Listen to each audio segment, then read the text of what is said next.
زمانہ قدیم سے دور حاضر تک جادو اور اس سے متعلقہ عملیات انسانی معاشرے کا حصہ رہے ہیں۔ آج بھی مختلف صورتوں میں اس کی موجودگی کا علم اخبار و رسائل اور دیواروں پر لکھے گئے اشتہارات سے ہوتا رہتا ہے، مثلاً ہر جادو کا توڑ، کالے علم کے ماہر عامل وغیرہ وغیرہ۔ قرآن و سنت سے لا علمی کی وجہ سے لوگوں کی اکثریت اپنی پریشانیوں، کاروباری نقصان، باہمی چپکلش اور مختلف بیماریوں کا ذمہ دار جادو، جھاڑ پھونک، منتر، تعویذ گنڈوں کو گردانتے ہوئے ان جعلی عاملوں سے رجوع کرتی ہے جو روحانی علاج کرنے کا جھوٹا دعویٰ کرتے ہیں۔ حالانکہ اللہ سبحانہ وتعالیٰ نے نبی کریم صلی اللہ علیہ وسلم کی سیرت طیبہ کو ہر قسم کی رہنمائی کے لیے نمونہ اور مثال بنایا ہے۔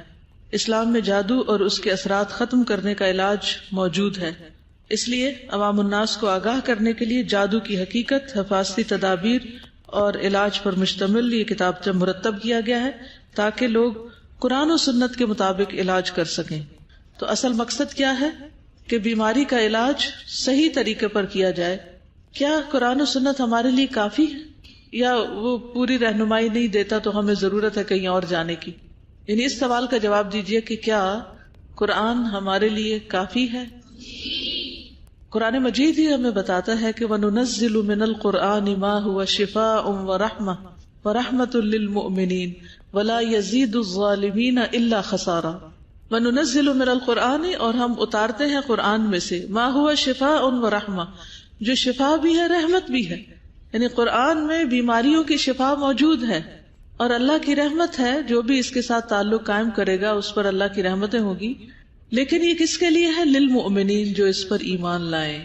اگر قرآن سے شفا نہیں ہو رہی تو اس کا مطلب ہے کہ ہمارا ایمان ناقص ہے، قرآن میں کمی نہیں ہے، کیونکہ قرآن کے مقابلے میں عام طور پر لوگوں کے اندر مختلف عاملوں کے جو منتر ہیں یا مختلف جو حربے ہیں ان پر اعتقاد زیادہ ہے۔ لوگ سمجھتے ہیں اگر ہم کسی بابے کے پاس جائیں گے تو وہ ہمارا علاج کرنے پہ قادر ہے، اور یہ نہیں یقین رکھتے کہ قرآن سے اگر ہم رہنمائی لیں گے تو اس میں ہمارے لیے مکمل اور بھرپور شفا ہے۔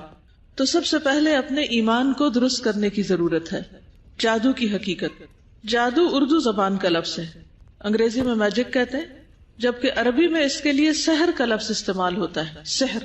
سحر کا لغوی معنی دھوکہ دینا، ہیلا کرنا، حقیقت سے پھیرنا، باطل کو حق کی صورت میں ظاہر کرنا، یا کوئی چیز کسی کے سامنے ایسی ملمہ سازی کے ساتھ پیش کرنا کہ دیکھنے والے حیران اور ششدر رہ جائیں، یعنی چیز کی حقیقت کو کچھ اور بنا کے دکھانا۔ ملمہ سازی کا مطلب یہ کہ وہ تھی کچھ اور لیکن اوپر سے اس کا میک اپ کر کے کچھ اور بنا دیا گیا اس کو۔ لفظی معنی کیا ہے؟ ڈکشنری میننگ کیا ہے جادو کا؟ دھوکہ دینا، ہیلا کرنا، حقیقت سے پھیرنا، باطل کو حق کی صورت میں ظاہر کرنا، یا کسی چیز پر کوئی ملمہ سازی کر کے اس کو کچھ سے کچھ کر دکھانا۔ جادو میں شیاطین، ارواح خبیثہ یا ستاروں سے مدد لی جاتی ہے۔ کس سے مدد لی جاتی؟ شیاطین سے۔ جی، یہ ایک نفسیاتی اثر ہے جو نفس سے گزر کر جسم کو بھی اسی طرح متاثر کر سکتا ہے جس طرح کچھ اثرات جسم کے ساتھ ساتھ نفس کو متاثر کرتے ہیں، کیونکہ ہمارا جسم اور روح دونوں آپس میں ایک دوسرے کے اندر گندے ہوئے ہیں۔ جیسے آٹے میں پانی ہوتا ہے نا، تو وہ اس کے اندر کیا ہوتا ہے؟ ملا ہوا ہوتا ہے۔ اگر کوئی آپ سے کہے کہ پانی کو آٹے سے الگ کرو، کیا کر سکتے ہیں آپ؟ نہیں کر سکتے، الا یہ کہ روٹی بنا کے جلا کے اس کی بھاپ اڑا دیں۔ پھر بھی آپ دیکھیں روٹی پک بھی جاتی ہے تو اندر سے وہ پانی موجود ہوتا ہے، وہ نمی ہوتی ہے، پھر بھی پکنے کے باوجود، آگ پہ جانے کے باوجود۔ تو یوں ہی سمجھیے کہ ہمارا جسم اور روح ہمارے جسم کے بال بال اور رگ رگ میں پیوست ہے۔ جب کوئی چیز جسم پہ لگتی ہے تو وہ روح کو متاثر کرتی، خواہ وہ کوئی چوٹ ہو یا کوئی گرم چیز ہو، آگ وغیرہ ہو۔ اسی طرح جو چیز روح پہ لگتی ہے، دل پہ لگتی ہے، وہ جسم کو متاثر کرتی، جیسے کسی کی باتیں، کسی کے تانے یا کسی کی تعریف۔ تو ایک چیز دوسرے کے اوپر اثر انداز ہوتی۔ یہ بات سمجھ آ گئی؟ اوکے۔ مثلاً خوف ایک نفسیاتی چیز ہے، مگر اس کا اثر جسم پر یہ ہوتا ہے کہ رونگٹے کھڑے ہو جاتے ہیں۔ یعنی خوف کو مادی چیز نہیں ہوتی، ایک نفسیاتی چیز ہوتی ہے، لیکن جسم متاثر ہوتا ہے، اور بدن میں کپکپاہٹ سی طاری ہو جاتی ہے۔ جادو سے حقیقت تبدیل نہیں ہوتی، جادو سے حقیقت تبدیل نہیں ہوتی، مگر انسان کا نفس اور حواس اس سے متاثر ہو کر یہ محسوس کرنے لگتے ہیں کہ حقیقت تبدیل ہو گئی ہے۔ یعنی جادو کسی چیز کو بدل نہیں سکتا، لیکن انسانی حواس کو وہ چیز بدلی ہوئی نظر آتی. یہاں امام زہری کے نزدیک جادو کی تعریف بتائی گئی ہے کہ ایسا عمل جو شیطان جن کی مدد سے کیا جاتا ہے. امام رازی کے نزدیک جادو کا تعلق ہر اس کام سے ہوتا ہے جس کا سبب پوشیدہ ہو اور اس میں دھوکہ دہی نمایاں. کوئی بھی کام جس کا سبب نہ سمجھ آ رہا ہو، جس کے پیچھے کوئی لاجک نہ ہو، کوئی ریزن نہ ہو، کوئی وجہ نہ ہو، لیکن اثرات نظر آ رہے ہوں، تو اس کو جادو کہا جاتا ہے. دوبارہ آپ دیکھیے، ہر اس کام کے ساتھ اس کا تعلق ہوتا ہے جس کا سبب پوشیدہ ہو اور اس میں دھوکہ دہی نمایاں ہو. دھوکے میں کیا ہوتا ہے؟ چیٹنگ میں کیا ہوتا ہے؟ چیز کچھ ہوتی ہے، حقیقت کچھ ہوتی ہے، اور دکھائی کچھ اور جاتی، بتائی کچھ اور جاتی. جنات اور شیاطین چونکہ نظر نہ آنے والی مخلوق ہے، جنات اور شیاطین بھی نظر نہیں آتے، لہذا ان کے ذریعے کیا جانے والا عمل جب کسی کی طبیعت، مزاج یا عقل اور تخیل کو متاثر کرتا ہے تو طبی طور پر اس کی تشخیص نہیں کی جا سکتی. یعنی جن خود نظر نہیں آتا، لہٰذا وہ اگر انسانی جسم پر کچھ اثرات کرتے ہیں تو وہ آپ کی مشینیں نہیں دیکھ پاتی، وہ مشینوں میں نظر نہیں آتے، وہ ڈائگنوز نہیں ہو سکتے کہ اسے کیا بیماری لاحق ہے اور اس کا سبب کیا ہے. اسی وجہ سے اسے سحر کہا جاتا ہے. یعنی جب انسان بیمار ہوتا ہے تو کہاں جاتا ہے؟ ڈاکٹر کے پاس. ڈاکٹر کیا کرتا ہے؟ خود ڈائگنوز کرتا ہے یا ٹیسٹ کرواتا ہے. ٹیسٹ میں کس کس قسم کے ٹیسٹ ہوتے ہیں؟ بلڈ ٹیسٹ ہوتا ہے، اگر کڈنی میں کوئی پرابلم ہے تو کڈنی کا ٹیسٹ ہوتا ہے، الٹرا ساؤنڈ ہوتا ہے، ایکس ریز ہوتے ہیں، MRI ہوتا ہے، مختلف طرح کے ٹیسٹ ہوتے ہیں. ٹھیک، اس میں کون سی چیزیں نظر آتی ہیں؟ جو فزیکل ہوتی ہیں. فزیکل چیزیں نظر آتی ہیں، تو جو فزیکل نہیں ہوتی وہ نظر نہیں آتی. لہذا اگر کوئی جن عمل دخل کر رہا ہے تو وہ مشین میں نظر نہیں آئے گا، نہ MRI میں آئے گا، نہ کسی اور ٹیسٹ میں آئے گا. مریض کہتا ہے مجھے درد ہے، اور ڈاکٹر کہتا ہے اس درد کی کوئی وجہ بھی سمجھ نہیں آتی. سبب کیا ہے؟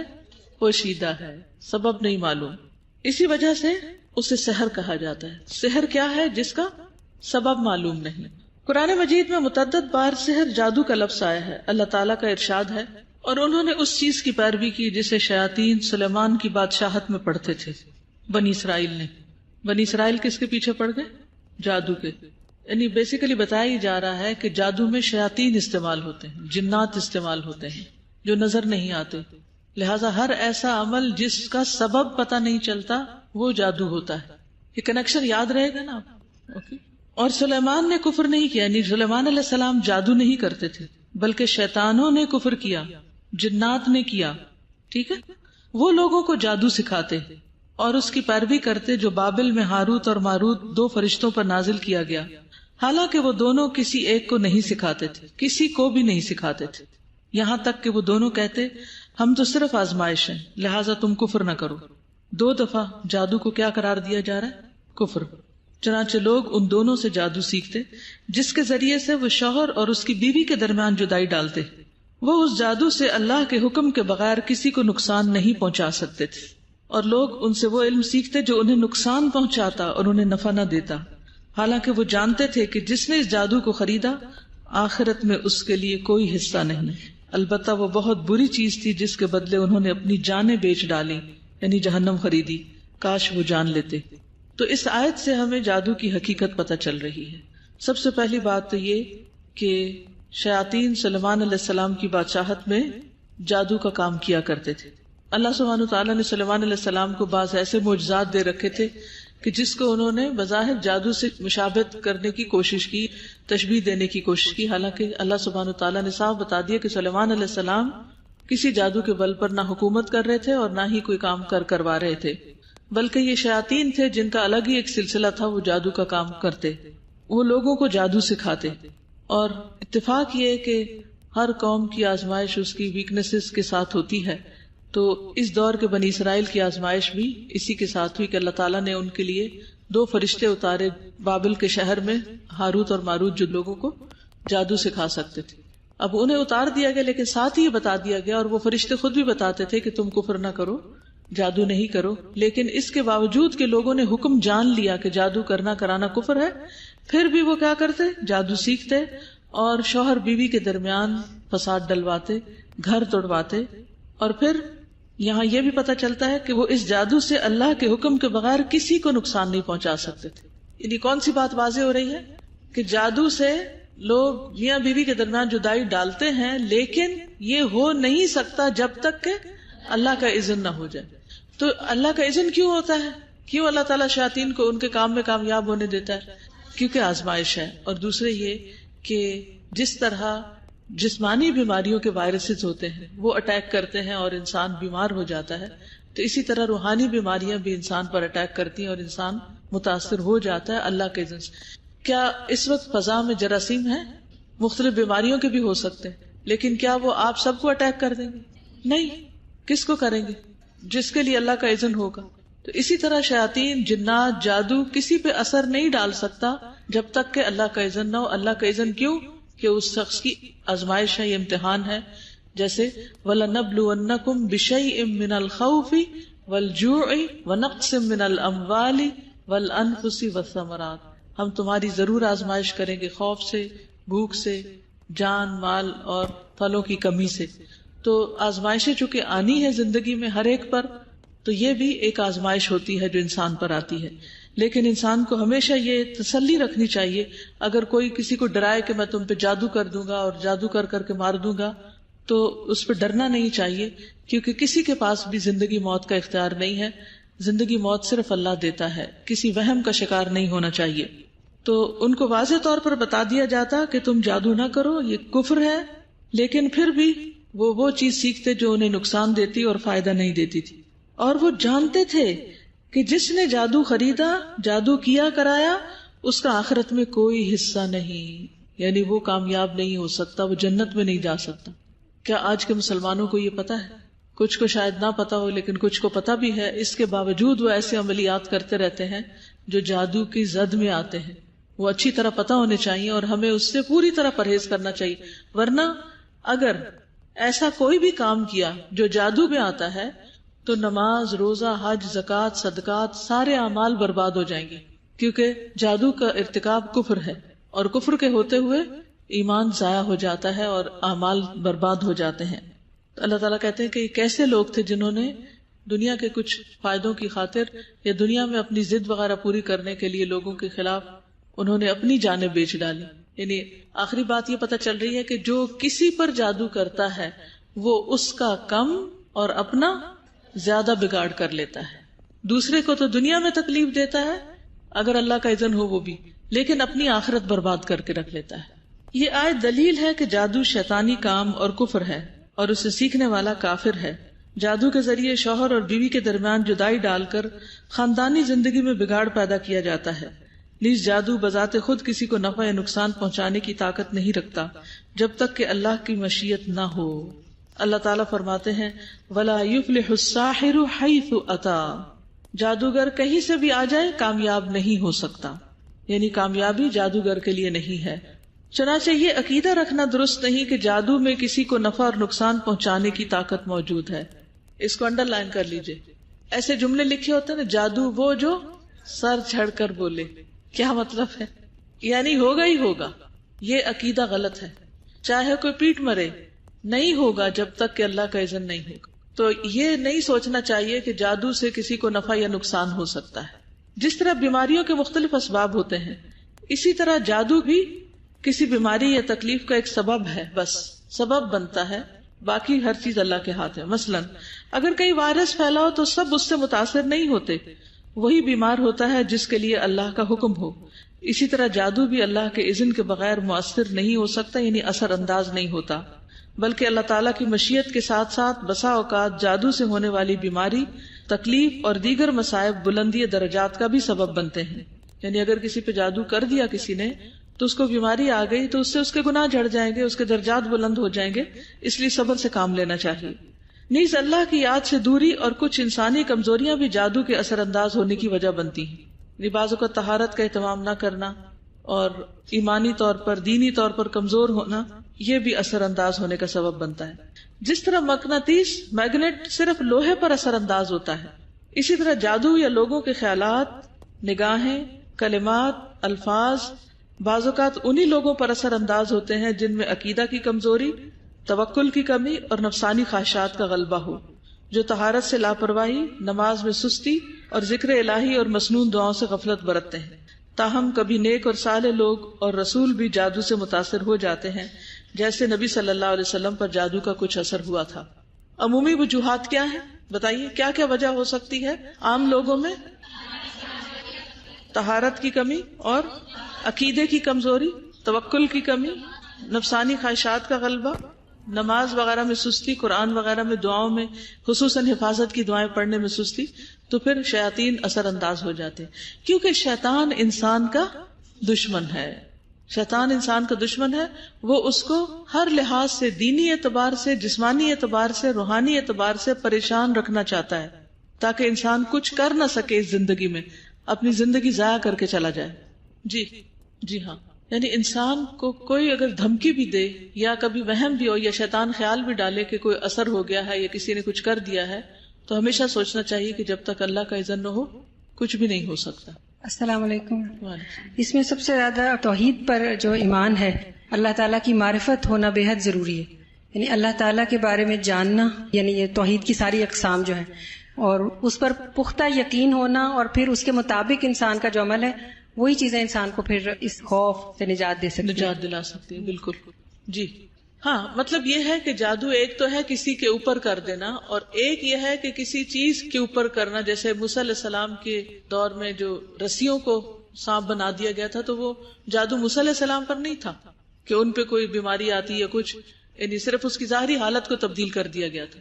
ٹھیک ہے، میجک شو کا بھی دیکھا تو وہ صرف ہماری نظروں کے اوپر کچھ ہو رہا ہوتا ہے، ہمارے حواس پر وہ اثر انداز ہو رہا ہوتا ہے، چیز کی حقیقت کچھ نہیں بدلتی، چیز ویسے ہی ہوتی ہے، ہمیں کچھ اور نظر آ رہی ہوتی ہے۔ نبی صلی اللہ علیہ وسلم پر بھی جادو کا اثر ہوا تھا، یہود نے آپ پر جادو کیا تھا اور آپ اس کی وجہ سے کچھ چیزیں بھول جاتے تھے، پھر وحی کے ذریعے فرشتے کو بھیجا گیا اور آپ کو بتایا گیا کہ جادو کہاں دفن کیا گیا ہے، آپ صلی اللہ علیہ وسلم نے اس کو نکلوایا اور آپ ٹھیک ہو گئے۔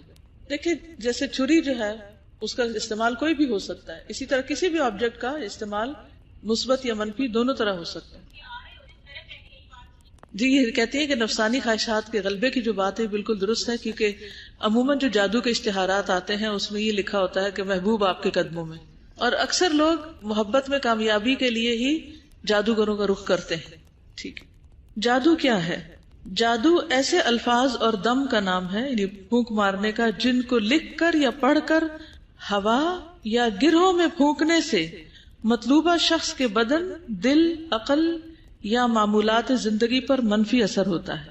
اس کو دوبارہ دیکھیے تاکہ بات سمجھ میں آ جائے کہ جادو کیسے کرتے ہیں۔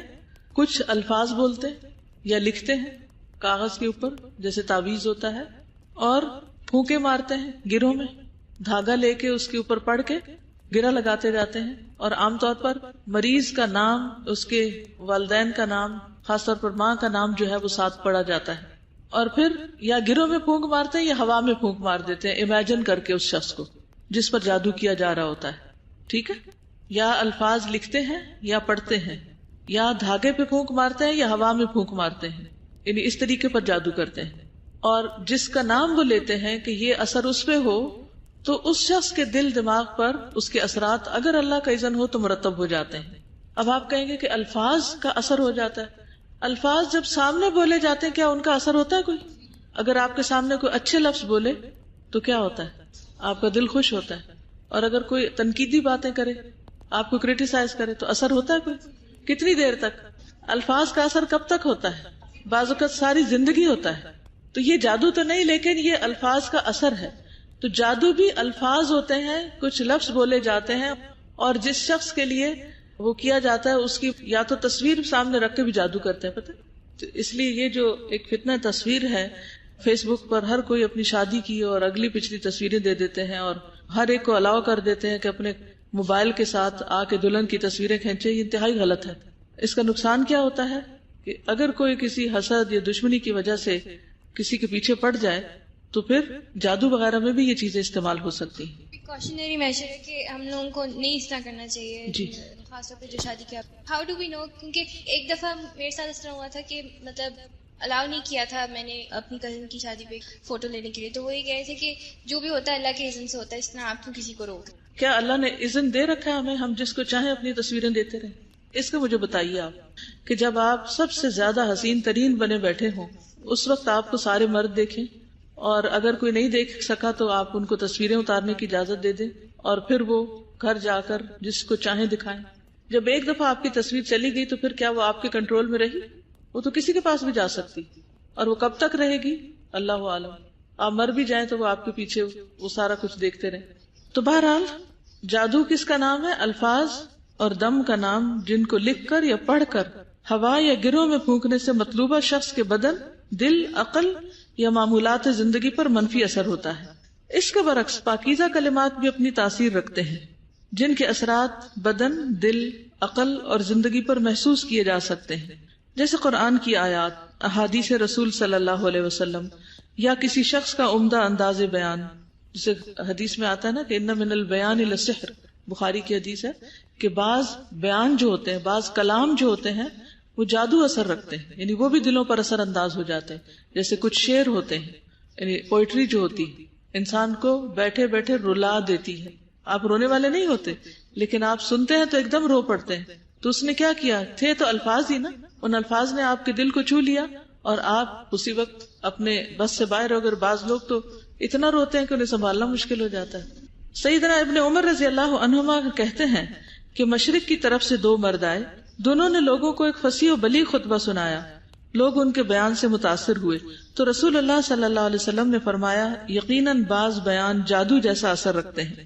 جس طرح نیکیاں برائیوں کو دور کرنے کی قدرت رکھتی ہیں، حق باطل کو مٹانے کی قوت رکھتا ہے، بالکل اسی طرح پاکیزہ کلمات بھی شرکیہ کلمات کو زائل کرنے کی صلاحیت رکھتے ہیں. یعنی ایسی باتوں سے ڈرنا نہیں چاہیے. اس کے جواب میں اعوذ باللہ یا مسنون اذکار جو اس کتاب کے آخر میں دیے ہوئے ہیں ان کو پڑھ لینا چاہیے. تو ان الحسنات یذہبن السیئات. جادو کی اصلیت. جادو جادوگر اور شیطان کے درمیان ہونے والے ایک معاہدے کا نام ہے. یعنی یہ ایک طرح سے انسان اور شیطان کے درمیان ایک معاہدہ ہوتا ہے، کانٹریکٹ ہوتا ہے. جادوگر اور شیاطین کا باہمی تعلق اس روایت سے واضح ہوتا ہے. یعنی حدیث سے یہ بات پتہ چلتی. یعنی کوئی یہ کہہ سکتا ہے آپ کو کیسے پتا؟ تو حدیث سے یہ بات پتہ چلتی کہ کس طرح شیاطین اثر انداز ہوتے ہیں.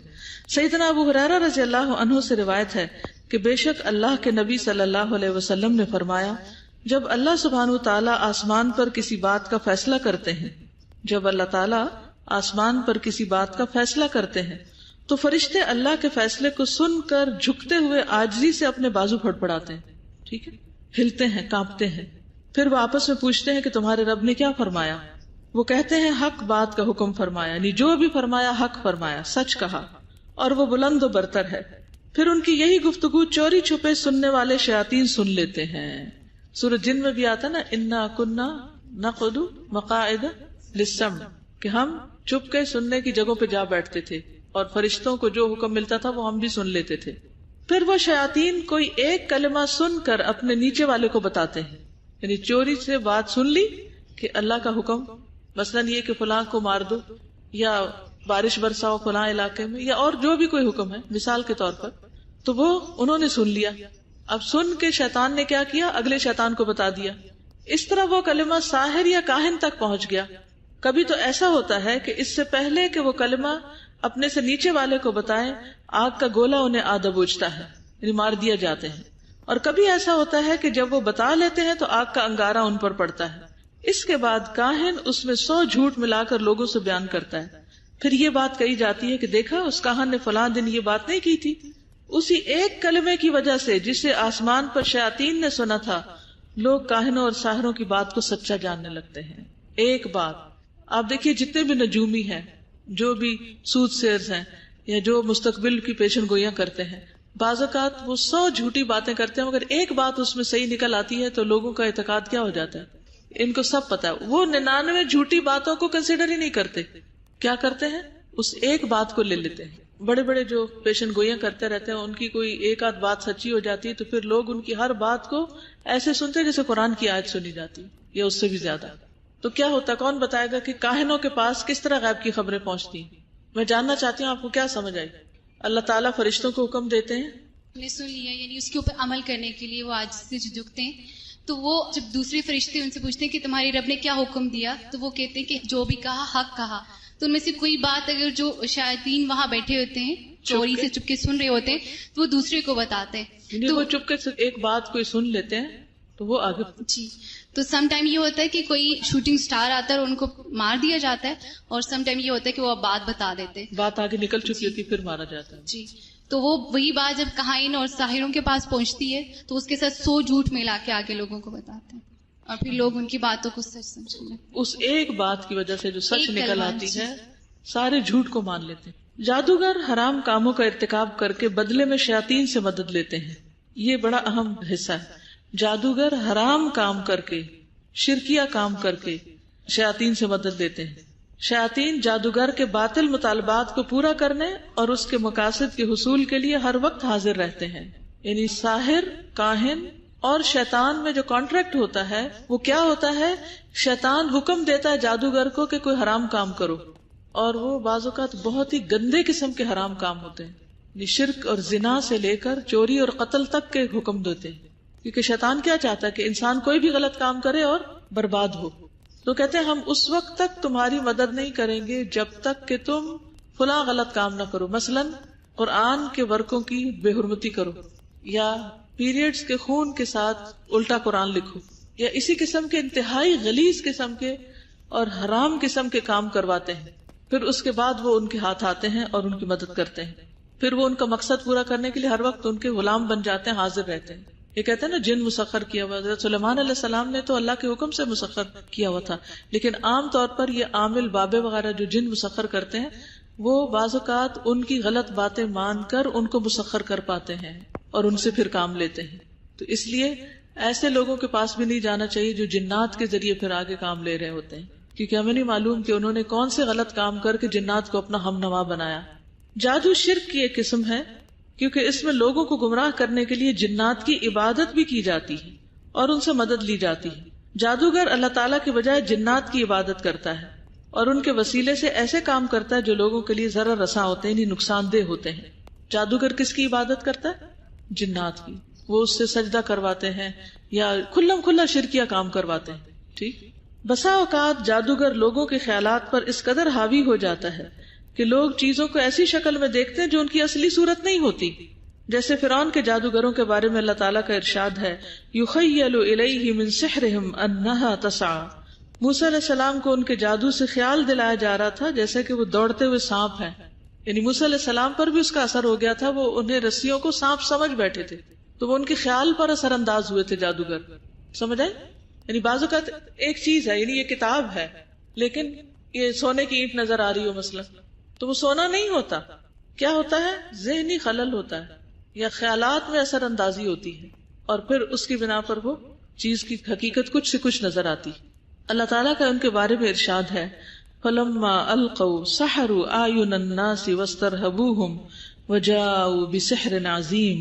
پھر جب انہوں نے رسیاں پھینکی تو لوگوں کی آنکھوں پر جادو کر دیا اور انہیں ڈرا دیا, اور وہ بہت بڑا جادو بنا لائے.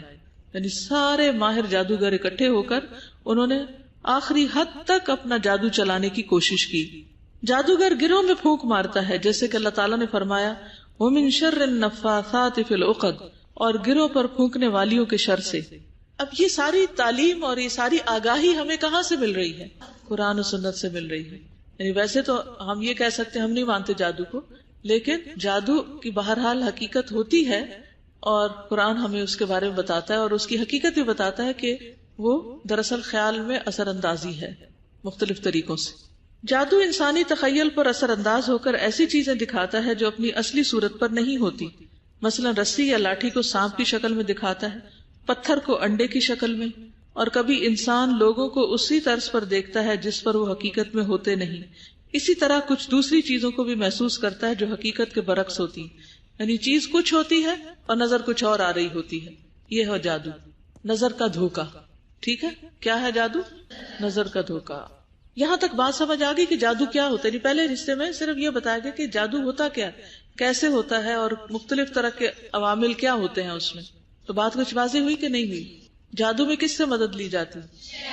شیاطین. مدد حاصل کرنے کا طریقہ کیا ہوتا ہے؟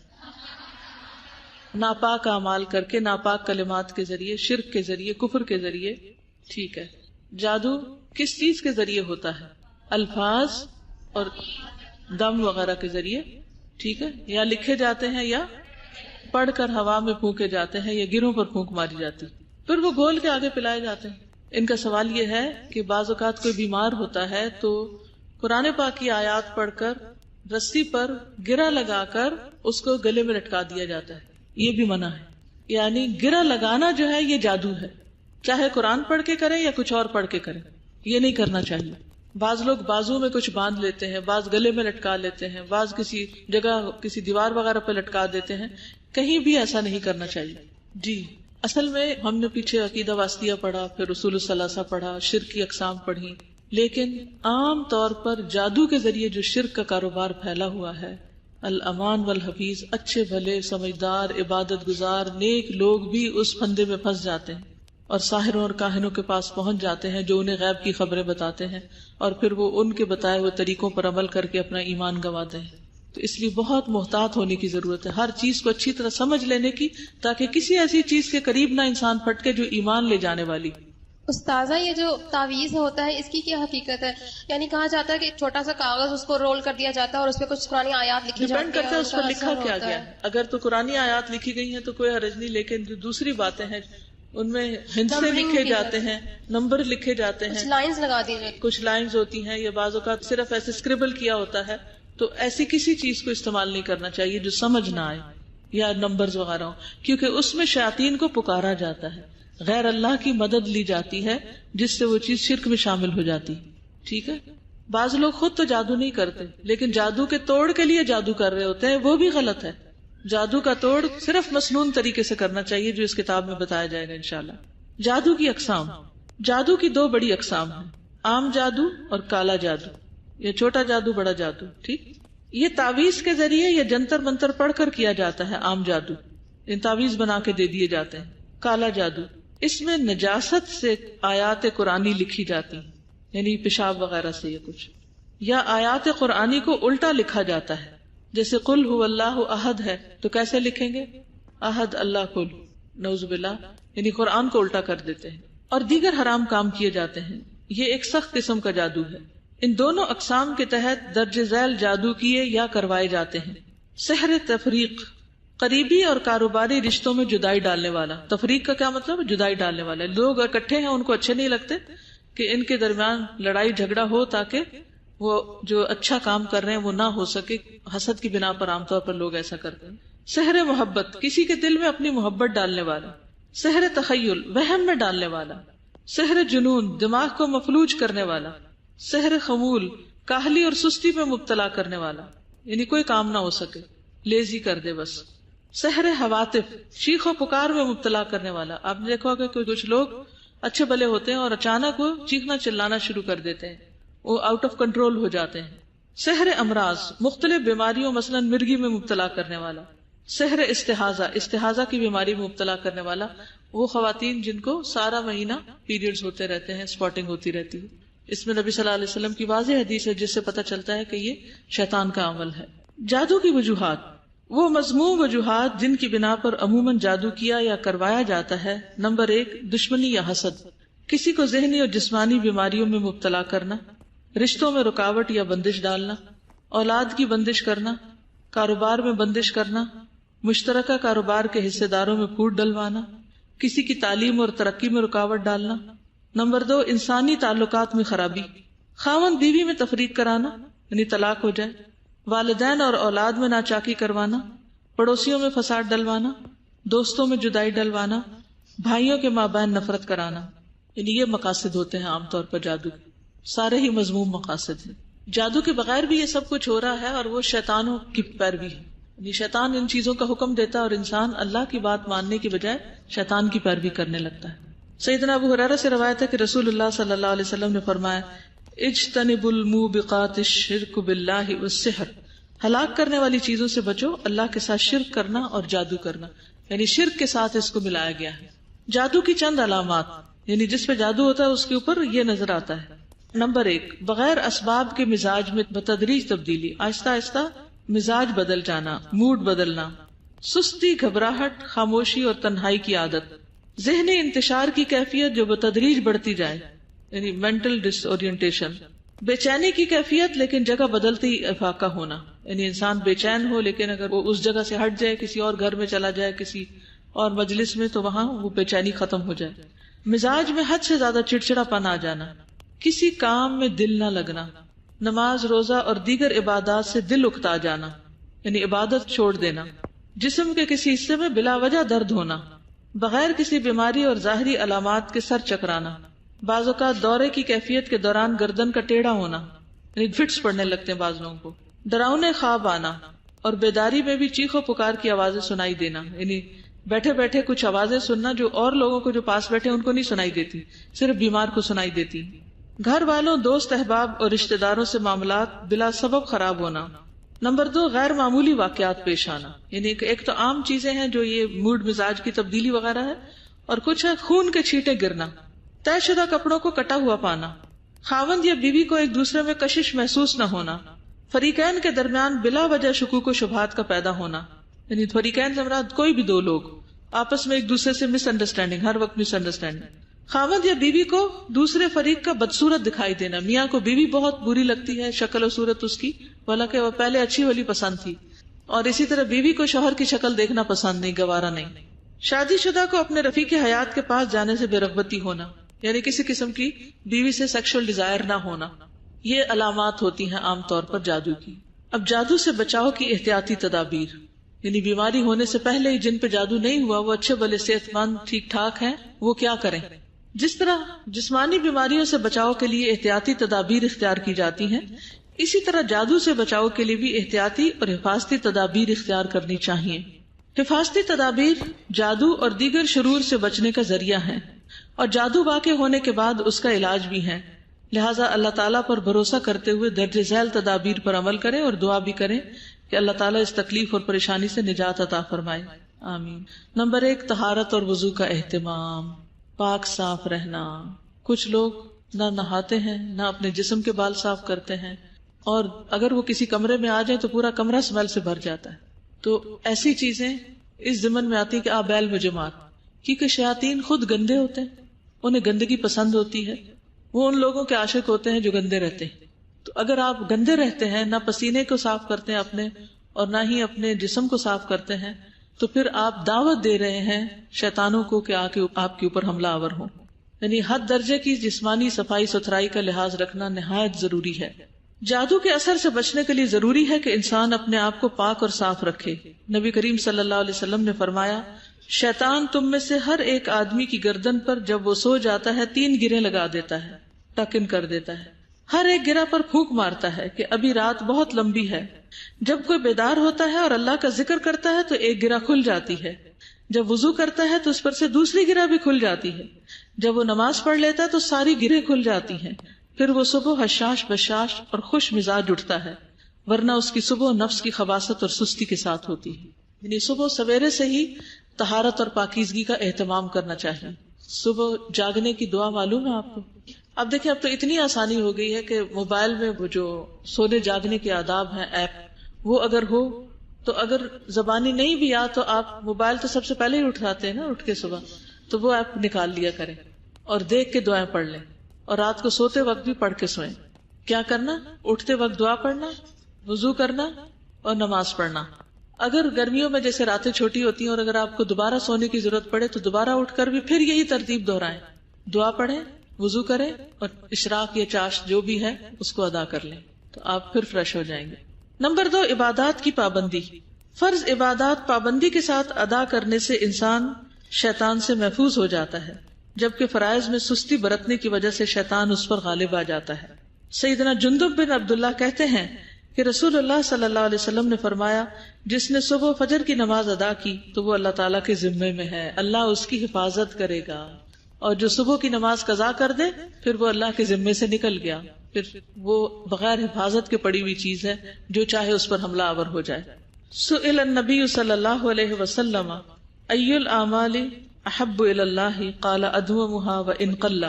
سیدہ عائشہ فرماتی ہیں کہ نبی صلی اللہ علیہ وسلم سے پوچھا گیا کون سے اعمال اللہ کے نزدیک سب سے زیادہ پسندیدہ ہیں؟ فرمایا جن پر ہمیشگی کی جائے خواہ وہ کم ہی کیوں نہ ہو. اب یہ 3 کام کو مشکل ہے صبح اٹھ کر. اگر آپ کو پیریڈز ہے نماز نہیں پڑھنا تو بھی آپ اٹھ کے اچھی طرح وضو کر لیجئے، وضو کرنا نہیں منع، نماز پڑھنا منع ہے، اور صبح شام کے اذکار، حفاظت کی دعائیں، قرآن کا جو حصہ زبانی یاد ہے اس کو پڑھ لیجیے تاکہ آپ کی صبح چستی میں ہو، سستی میں نہیں۔ نمبر 3، کثرت سے اللہ کا ذکر کرنا۔ اللہ کا ذکر بکثرت کرنے سے شیطان کے حملوں سے محفوظ رہا جا سکتا ہے۔ سیدنا حارث اشعری بیان کرتے ہیں کہ رسول اللہ صلی اللہ علیہ وسلم نے فرمایا کہ یحییٰ ابن زکریا نے بنی اسرائیل سے کہا، میں تمہیں اللہ کا ذکر کرنے کا حکم دیتا ہوں۔ اس کی مثال اس آدمی جیسی ہے جس کے پیچھے دشمن تیزی سے نکل پڑے ہوں، دشمن بھاگ رہے ہوں، یہاں تک کہ وہ ایک مضبوط قلعے میں آ جائے اور اپنے آپ کو ان سے بچا لے۔ اسی طرح کوئی بندہ اللہ کے ذکر کے علاوہ شیطان سے خود کو نہیں بچا سکتا۔ ٹھیک ہے، سب سے زیادہ کیا چیز محفوظ رکھتی ہے انسان کو؟ اللہ کا ذکر۔ یہ احتیاطی تدبیر میں بہترین تدبیر ہے۔ کثرت سے اللہ کا ذکر کیجیے۔ استغفار کو لازم پکڑنا۔ استغفار پڑھنے سے انسان کو بہت سے فائدے حاصل ہوتے ہیں، جیسا کہ نوح علیہ السلام نے اپنی قوم کو استغفار کو لازم پکڑنے کو کہا تھا، تو میں نے کہا کہ اپنے پروردگار سے معافی مانگو کہ یقیناً وہ بڑا معاف کرنے والا ہے، وہ تم پر آسمان سے لگاتار میਂہ برسائے گا اور مال اور بیٹوں سے تمہاری مدد فرمائے گا اور تمہیں باغات عطا کرے گا، ان میں تمہارے لیے نہریں بہا دے گا۔ تمہیں کیا ہوا ہے کہ تم اللہ کی عظمت کی امید نہیں رکھتے؟ یعنی جو شخص کثرت سے استغفار کرے گا اللہ سبحانہ وتعالیٰ اس کے لیے ہر طرح کی نعمتیں عام کر دیں گے، تو یہ بھی بہترین بچاؤ کا ذریعہ ہے۔ اللہ کے ذکر کے ساتھ ساتھ استغفار بھی کرتے رہیں، کیونکہ استغفار کرنے سے بندہ اللہ کے عذاب سے محفوظ رہتا ہے۔ سیدنا فضالہ بن عبید نبی صلی اللہ علیہ وسلم سے روایت کرتے ہیں کہ آپ صلی اللہ علیہ وسلم نے فرمایا، العبد آمن من عذاب اللہ ما استغفر اللہ عز وجل، بندہ جب تک اللہ عز وجل سے استغفار کرتا رہتا ہے اس وقت تک اللہ کے عذاب سے محفوظ رہتا ہے۔ شیطان ہمارے دل میں وسوسہ ڈالتا ہے کہ تم تو بہت گناہ گار ہو، تمہاری بخشش نہیں ہوگی، تو فوراً کیا شروع کر دیں؟ استغفار، کہ اگر میں نے استغفار کر لی، اللہ سے معافی مانگ لی، تو اللہ کے عذاب سے بچ جاؤں گی۔ سیدنا ابو ہریرہ کہتے ہیں، میں نے رسول اللہ صلی اللہ علیہ وسلم کو فرماتے ہوئے سنا، اللہ کی قسم بے شک میں اللہ تعالیٰ سے دن میں 70 سے زیادہ مرتبہ استغفار کرتا ہوں۔ حالانکہ آپ پر تو کوئی گناہ بھی نہیں تھا اور آپ اتنی زیادہ استغفار کرتے تھے، ہمیں کیا کرنے کی ضرورت ہے؟ کم از کم تو 70 ضروری ہے، لیکن اس سے کئی گنا زیادہ کرنے کی ضرورت ہے۔ تو میک شور ہر روز اپنے آپ کو پوچھا کریں، اپنا جائزہ لیا کریں، احتساب کیا کریں کہ کیا میں نے آج دن میں ایک تسبیح کم از کم استغفار کی ہے۔ نمبر 5، گھر کو تصاویر اور مجسموں سے پاک رکھنا۔ گھر میں اگر تصاویر یا کتے ہوں تو رحمت کے فرشتے نہیں آتے، اس لیے ایسی چیزیں گھروں میں نہیں رکھنی چاہیے۔ سیدہ عائشہ فرماتی ہیں کہ آپ صلی اللہ علیہ وسلم نے فرمایا، ان الملائکۃ لا تدخل بیتا فیہ سورۃ، بلا شبہ فرشتے ایسے کسی گھر میں داخل نہیں ہوتے جس میں کوئی تصویر ہو۔ اور اس سے بھی ڈرنا چاہیے کہ ایسی حالت میں اگر جان نکالنے کے لیے فرشتے آئے تو وہ کون سے آئیں گے، پھر کہیں اللہ کی رحمت سے دور نہ ہو جائیں۔ حتیٰ کہ جو اخبار وغیرہ رکھے ہوتے ہیں ان کے اوپر بھی کچھ ڈھانک دینا چاہیے۔ بعض بوٹلز میں یا ڈبوں میں یا پیکیجز میں تصویریں بنی ہوتی ہیں تو ان کا بھی منہ موڑ دینے چاہیے، ان کو الماریوں میں بند کر دینا چاہیے، سامنے کوئی چیز نہیں ہونی چاہیے۔ سیدہ عائشہ فرماتی ہیں، آپ صلی اللہ علیہ وسلم نے فرمایا، ان الملائکۃ لا تدخل بیتا فیہ سورۃ، بلا شبہ فرشتے ایسے گھر میں داخل نہیں ہوتے جس میں کوئی تصویر ہو۔ ظاہری اور باطنی گندگی سے گھر کو پاک رکھنے کا مقصد بھی یہی ہے کہ اس میں رحمتیں برکتیں لے کر آنے والے فرشتوں کا نزول ہوتا رہے اور شیاطین اس گھر اور گھر والوں سے دور رہیں اور جادوگر کے عزائم ناکام ہوں۔ یعنی جب اللہ کی رحمتیں ہوں گی تو پھر جادو نہیں چلے گا، جادو کا زور نہیں اثر کرے گا۔ نمبر 6، گھر میں کتا پالنے کی ممانعت۔ رسول اللہ صلی اللہ علیہ وسلم نے گھر میں کتا پالنے سے منع فرمایا ہے۔ سیدنا علی بن ابی طالب نے نبی صلی اللہ علیہ وسلم سے روایت کیا کہ آپ نے ارشاد فرمایا، بے شک فرشتے اس گھر میں داخل نہیں ہوتے جس میں کتا یا تصویر ہو۔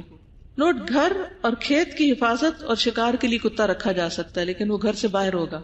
گھر کی حفاظت کے لیے کتا رکھنے کی کچھ شرائط ہیں، مثلا چور یا دشمن کا واقعی خوف ہو اور کتا گھر کی حدود سے باہر ہو، اندر نہ ہو، ریزیڈینشل ایریا میں نہ ہو۔ چونکہ کتا نجس ہے، ناپاک ہے، لہٰذا وہ گھر کی اشیاء سے بھی دور ہو اور اس کی تکریم بھی نہ کی جائے، یعنی اس سے محبت، لاڈ پیار اور اسے گود میں لینا یا اس کے لعاب دہن کا پرہیز نہ کرنا، یہ چیزیں ناپسندیدہ ہیں۔ نمبر 7، حرام کاموں اور حرام کمائی سے بچنا۔ یعنی اگر آپ چاہتے ہیں کہ جادو آپ پر اثر نہ کرے تو حرام چیزوں سے بچیے۔ حرام کمائی جیسے سودی کاروبار، رشوت، جوا، گانا بجانا، ستارہ شناسی یعنی ایسٹرالوجی اور علم نجوم، پامسٹری، اس کے ذریعے مال کمانے سے بچنا ضروری ہے. یہ سب حرام ذریعہ آمدنی ہے، کیونکہ شیطانی چالیں وہاں زیادہ کامیاب ہوتی ہیں جہاں اللہ کی نافرمانی اور حرام کاموں کا ارتکاب کیا جاتا ہے. یعنی جب آپ اللہ کی نافرمانی کرتے ہیں تو آپ کا ایمان کمزور ہو جاتا ہے. جب آپ کا ایمان کمزور ہوتا ہے تو شیاطین آپ پر زیادہ حملہ آور ہوتے ہیں. جیسے ہمارا اگر امیون سسٹم کمزور ہو جائے تو کیا ہوتا ہے؟ وائرس زیادہ اٹیک کرتے ہیں. ارشاد باری تعالیٰ ہے، اور تو ان میں سے جس کو اپنی آواز سے بہکا سکے بہکا لے، یعنی گانے بجانے سے، اور ان پر اپنے سواروں اور پیادوں کو چڑھا لا، اور مال اور اولاد میں ان کا حصہ دار بن جا. یعنی شیطان کو کہا جا رہا ہے ان سے وعدے کرتا رہے، اور جو وعدے بھی شیطان ان سے کرتا ہے وہ دھوکا ہے. بے شک میرے بندے ان پر تیرا کوئی زور نہیں، یعنی میرے بندے شیطان کی بات نہیں مانیں گے، اور تمہارے رب کا کارساز ہونا کافی ہے. تو اس سے یہ پتہ چلتا ہے کہ ایسے کام نہیں کرنے چاہیے جس سے شیطان ہم پہ حاوی ہو سکے، کیونکہ پھر شیطانوں کی مدد سے ہی جادو کیا جاتا ہے اور شیطان کو راستہ مل جاتا ہے. نمبر 8، علم نجوم سے لا تعلقی. علم نجوم سے لا تعلقی. علم نجوم جادو کی ایک قسم ہے، لہٰذا اس کو سیکھنے سے اجتناب کرنا چاہیے. سیدنا ابن عباس رضی اللہ عنہما سے روایت ہے، رسول اللہ صلی اللہ علیہ وسلم نے فرمایا، جس نے علم نجوم میں سے کچھ حاصل کیا اس نے جادو کا ایک حصہ سیکھ لیا. اب جتنا زیادہ اس کو حاصل کرے گا اتنا ہی زیادہ جادو سیکھنے والا شمار ہوگا. اور جادو کفر ہے، تو کیا نہیں سیکھنا؟ علم نجوم، پامسٹری، ایسٹرالوجی وغیرہ ان چیزوں سے